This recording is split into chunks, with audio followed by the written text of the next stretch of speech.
ছিল না বাবার পরিচয়। মানসিক ভারসাম্যহীন মায়ের গর্ভে জন্ম নেয় একটি মেয়ে। একদিকে দারিদ্র্য, অন্যদিকে অভিভাবকহীনতায় ঠাঁই হয় এতিমখানায়। এরপর বাকিটা ইতিহাস। বলছি সর্বকালের সেরা লাস্যময়ী তারকা মেরিলিন মনরোর কথা। জন্ম হোক যথা, তথা কর্ম হোক ভালো, এ প্রবাদকে সত্যে প্রতিষ্ঠা করেছিলেন মনরো। জীবনের নানা উত্থান পতন কাটিয়ে ভাগ্যের সুপ্রসন্নতায় নিজেকে প্রতিষ্ঠিত করেন মার্কিন অভিনেত্রী, মডেল এবং গায়িকা হিসেবে।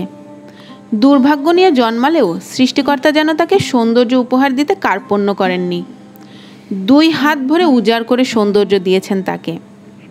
স্বর্ণকেশী এই সৌন্দর্যের রানী তার হাসির ঝলকানিতে, অপার সৌন্দর্যের মুগ্ধতায়, সুমিষ্ট কণ্ঠের আবেশে, তীক্ষ্ণ চাহনিতে মোহাবিষ্ট করে গেছেন সমগ্র বিশ্বের লাখ লাখ তরুণকে।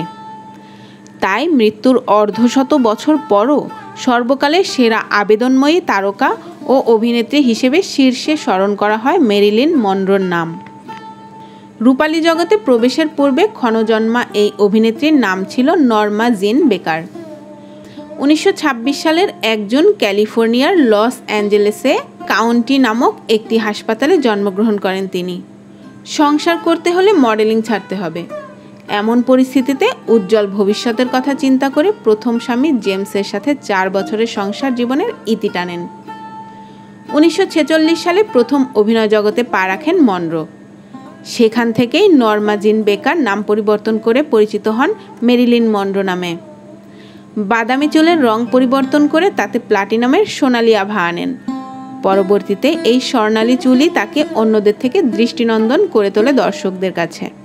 প্রথম সিনেমায় খুব একটা সুবিধা করতে না পারলেও 1950 সালে অল অ্যাবাউট ইভ সিনেমায় অনবদ্য অভিনয়ে রাতারাতি তারকা বনে যান তিনি।